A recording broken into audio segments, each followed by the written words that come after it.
Welcome to the Ozarks Sports Report podcast. For today's show, we're going to be covering high school football, as well as the highlights from last week, and we'll be talking about the games for this week, as well as highlights from college football last week, as well as the upcoming schedule for this week in college football, as well as sports news, Major League Baseball, and the NFL. Kicking off today's show with high school football, West Plains remains undefeated in a win over Hillcrest. On a night when Hillcrest was maybe 2 or 3 plays from at least forging a halftime tie, if not holding the lead, the Zizzers blew it open 21-6 in churning out 366 yards of total offense. In essence, back Braden Lagarde and quarterback Connor Rackley, both sophomores, got behind the line and had a field day, accounting for 6 of West Plains' touchdowns. Lagarde raged for 243 yards and 3 touchdowns himself, thanks in part to touchdowns of 60 yards on a dump pass. The Hornets were flagged for 80 yards in penalties, including 4 times on 10-yard holding calls, lost 5 possessions to interceptions and fumbles. The final score, West Plains 42, Hillcrest 6. The Zizzers will be back home to host Joplin, and Hillcrest will travel to take on Lebanon tonight. Both those games will be at 7 o'clock tonight. Joplin holds off Rolla, despite the Bulldogs' big offensive night. If football was played on paper, you would have thought Joplin had no business beating Rolla. After Joplin took a 13-0 lead in the first quarter, Rolla answered with 14 unanswered points to take their one and only lead 14-13. The Eagles countered with a scoring drive just before the intermission, taking a 20-14 lead on Jacob Barquette's third 1-yard rushing touchdown. Joplin's lone scoring drive in the second half came from Blake Tash hitting Zach Westmoreland for 3 huge gains on the drive, which was capped by a 13-yard Jay Sean Ellis touchdown to put Joplin up 26-14 over Rolla. Rolla answered with an 11-yard run from Josh Pritchett to cut the Bulldogs' deficit to 5. Joplin wins it over Rolla 26-21. Joplin will be on the road to take on West Plains, while Rolla returns home to take on Waynesville. Number 10, Ozark, upset by Branson. Branson quarterback Ryan Still punched in the go-ahead touchdown with 4 minutes left. The defense got a huge stop on the ensuing drive, capped off by a Keegan Dotery sack. Final score, Branson 17, number 10, Ozark 14. Branson will return home to host Carl Junction, while Ozark will host Republic at Tiger Stadium in Ozark. Nixa outlasts Republic. Jack Sanders had 262 passing and 3 touchdowns for Nixa in the win. He also added a rushing touchdown in every Nixa score. Final score, Nixa 31, Republic 26. Nixa will go on the road to take on winless Neosho, while Republic travels to take on Ozark. Marionville knocks off Ash Grove in the final seconds of the game. Josh Goodman's pick-6 interception in the game's final seconds was the top highlight that gave Marionville the 27-18 victory over Ash Grove and capped a wild fourth-quarter rally. With the Comets facing 2nd and 6 from midfield, Comets quarterback Ryan Mayberry threw a 22-yard strike down the left sideline to running back Alexis Garcia. However, a critical holding penalty put Marionville in a hole with the clock ticking. Mayberry finished the game with 88 yards rushing and 67 passing. Garcia added 64 yards on the ground and 47 through the air. Marionville will head off on the road to take on Lincoln, while Ash Grove will return to home to host Butler. Seneca takes down number 5 Mount Vernon in a battle of unbeaten teams. 2 4-0 teams, Mount Vernon and Seneca. Friday Night Football at Mountaineer Stadium in Lawrence County. Couldn't get any better than this. Junior quarterback Gavin Klaus gashed the Mountaineers for 124 yards on 22 carries and scored a pair of touchdowns. Sophomore Trey Wilson added 86 rushing yards and 11 carries, added a 52-yard touchdown scamper. Senior Cole Hatfield rushed for 35 yards in his 14 carries. From the offset, the Indians dominated the line of scrimmage, paving holes on offense and swallowing them on defense. After a scoreless opening quarter, Seneca scored all of their 19 points. In the second quarter, Chase Fenton caught 9 passes for Mount Vernon for 113 yards and a touchdown. Ty Boswell, who finished the night 22 for 40 passing, the ball for 237 yards with a touchdown and 3 interceptions. He was sacked frequently by the Seneca defense. Final score, Seneca 19, Mount Vernon 17. Seneca will return home to host East Newton, while Mount Vernon will hit the road to take on McDonald County. On down to Taney County as Forsyth picks up their first home win in program history.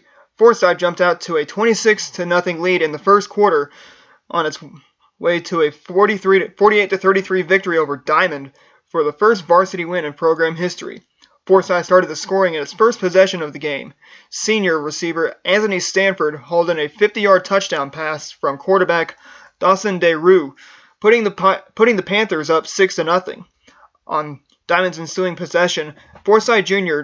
Johnny Mayhew intercepted a pass from Cameron Addington and took it to the house to make it 12-0 with 10 minutes and 23 seconds left in the first quarter. Diamond would go 3 and out on their next drive, leading to another Forsyth score. Dawson led Forsyth with 301 yards through the air with 2 touchdowns. Micaiah Roca had 174 yards rushing and 2 touchdowns. Forsyth will have a bye week while Diamond returns home to host Lockwood. On to college football action as Evangel earns their first win over Peru State. Big plays in the second half helped propel the Crusaders over Peru State 21-19. After both teams traded scores in the first half, Evangel was able to strike first with a 73-yard touchdown pass and catch from Cameron Hardesty to Dallas Hester. Hester outraced the Bobcat defense to score his first touchdown of the season and give Evangel a 14-7 lead with 2 minutes and 49 seconds left in the third quarter. Evangel would extend its lead on a screen pass to Zane Kaiser as he raced 48 yards for the score as time expired in the third quarter. Peru State would drive to start the fourth quarter and score. However, Josh Evans blocked the extra point to keep the Crusaders' lead at 21-13. After a quick 3 and out, Peru State answered with an 11-play, 80-yard drive to pull within 21-19 after Miles Williams intercepted the 2-point conversion attempt. With the game on the line, Peru State lined up for a 47-yard field goal that missed to the left, giving the Crusaders the ball back with 8 ticks left on the clock. A quick kneel-down gave Evangel their first win of the season. Evangel will head back on the road to Culver Stockton to continue the Hart Cross Division. Kickoff is scheduled for 6 p.m. Now we go up to the north side of the state as Missouri Southern falls at Missouri Western. The Missouri Southern Lions committed 4 costly turnovers, and the Lions fell 45-7 against Missouri Western last Thursday. Southern got a solid game from tight end Josiah Bennett, as the sophomore caught 3 passes for 60 yards and a score, including a long reception for 41 yards. Kenny Enigbagu picked up his first receiving yards as a Lion as he caught 5 passes for 53 yards. Josh Hadley nearly cracked the century mark as he carried the ball 16 times for 92 yards. The Lions will be back home against 5th-ranked Emporia State at Fred G. Hughes Stadium in Joplin. Defensive was a key to SBU's first win in their home opener. The Southwest Baptist University Bearcats had a strong showing in a 32-9 victory over Mississippi College on Saturday. With the win, the Bearcats improved to 1-1 on the season. SBU kicked off the scoring on their first offensive possession as the Bearcats used short passes to advance the ball into the red zone, where Jordan LeClaire connected on a 35-yard field goal to put the Bearcats up by 3. On Mississippi College's first drive of the night, the Bearcat defense forced a punt where the snap went over the punter's head, where Tyler Kurtz landed on it and giving the Bearcats the 10-0 lead. Mississippi College came out and put points on the board early in the second quarter, but a blocked extra point gave SBU a 15-6 lead. MC took the ball into the red zone, but a sack by Deshaun Tone and Bryson Gagnon on 4th and 2 gave the ball back to the SBU offense. In the second half, Mississippi College advanced the ball into the red zone, but a strong defensive stand limited them to a field goal as SBU still led 18-9. The Bearcats will travel to take on Indianapolis. Kickoff is set for 5 o'clock p.m. on Saturday night from Indianapolis, Indiana. We move on to the Missouri Valley Conference as Missouri State gets rocked by number 11 North Dakota. A 21-point second quarter pace, number 11 North Dakota passed, visiting Missouri State 34-0 Saturday in the Fighting Hawks annual Potato Bowl game at Alara Center. Keaton Studsrud passed for 273 yards and a pair of second quarter touchdowns for UND to pace the home club, while his favorite target, Noah Wanzak, collected 7 receptions for 117 yards. After a UND interception by Ray Haas of MSU quarterback with a 19-yard rush with over 4 minutes left in the first half, Santiago finished the game with 164 yards on 26 carries. Missouri State collected just 5 first downs and 76 total yards in the opening half, with Hustling completing 3 of 10 passes. Kalen Crowder's 40-yard scamper to the North Dakota 41 late in the second quarter was Missouri State's longest play of the half. The Bears will return to Plaster Stadium for their home opener against Murray State on Saturday at 2 p.m. On up to Columbia as South Carolina erases their early deficit to beat Mizzou 31-13. At some point, opponents are going to stop kicking to South Carolina's Deebo Samuel until the Gamecocks will gladly take all the game-changing returns they can get from the all-purpose star. Missouri took a 10-0 lead in the second quarter when Drew Lock connected with tight end Jason Reese on a 61-yard touchdown pass. South Carolina's Jameis Williams intercepted a pass on Missouri's next play from scrimmage, giving the Gamecocks the ball on the Missouri 25. On first down, Samuel, a junior wide receiver, took a handoff on a jet sweep and sprinted into the end zone for his second score in 15 seconds. The Gamecocks held Missouri's offense in check 1 week after the Tigers broke multiple school records in a 72-43 victory over FCS opponent Missouri State. The Missouri Tigers will face Purdue at home Saturday. Kickoff is at 4:03 p.m. The Gamecocks will return to Columbia, South Carolina to take on Kentucky on Saturday. Now down to Fayetteville, where TCU's defense stifles the victory over Arkansas. Led by a defense that stifled around its opponent for a second straight game, number 23 TCU made amends for its loss a year ago by earning a 28-7 win over Arkansas. The Horned Frogs held Arkansas to 267 yards of total offense a week after allowing only 65 yards in a 63-0 win over Jackson State. They also controlled the time of possession with 193 yards as a team led by a career-high 106 on the ground from sophomore Darius Anderson. Arkansas will have a week off Arkansas will have a week off before taking on Texas A&M at AT&T Stadium in Arlington, Texas on September 23rd. The Horned Frogs finish up their non-conference schedule by hosting SMU on Saturday. On to sports news as Hammons Field wins their 7th straight Field of the Year award. The Springfield Cardinals, AA affiliate of the St. Louis Cardinals, are proud to announce that Hammons Field has been named the 2017 Texas League Player of the Year, or Texas League Field of the Year. It marks the 7th consecutive year and 9th time overall that Hammons Field has won the award. On to the NFL news as Marshawn Lynch is now fined for $12,000 for flipping the double bird. The NFL fined Oakland Raiders running back Marshawn Lynch $12,000 for a hand gesture he made during Sunday's game against the Tennessee Titans. Sunday's game marked Lynch's return to the NFL after sitting out last season in retirement. CBS cameras caught Lynch raising the middle finger on both hands in the fourth quarter of the game. Now on to some news from Columbia as Missouri fires their defensive coordinator DeMonte Cross after a slow start. The college football season is only 2 weeks old already and has claimed its first Power 5 coordinator. On Sunday night, Missouri announced that defensive coordinator and linebackers coach DeMonte Cross was being relieved from his duties effective immediately. The news comes on the heels of not just Saturday's 31-11 loss to South Carolina, but also a Week 1 game which Missouri allowed Missouri State to score 43 points on them. On to Major League Baseball, where the Cardinals gained ground in the series win over the Reds. Cautioned by their manager not to get caught looking ahead to a huge weekend series at Wrigley Field, the Cardinals took care of the task at hand on Thursday by securing a series win over the Reds with a 5-2 win at Busch Stadium. Luke Weaver was spectacular over 6 innings of work, while Tommy Pham and Jose Martinez sparked the offense.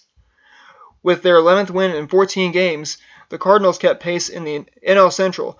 The Cubs currently hold a 3-game lead over the Cardinals and the Brewers in that race. St. Louis pulled within 2.5 games of the Rockies for the second National League wildcard spot.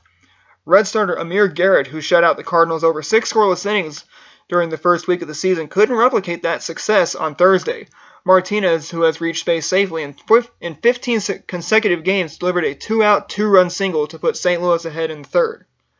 Pham then secured his spot in rare 20-20 Cardinals company by padding the lead with a 2-run shot in the 5th inning.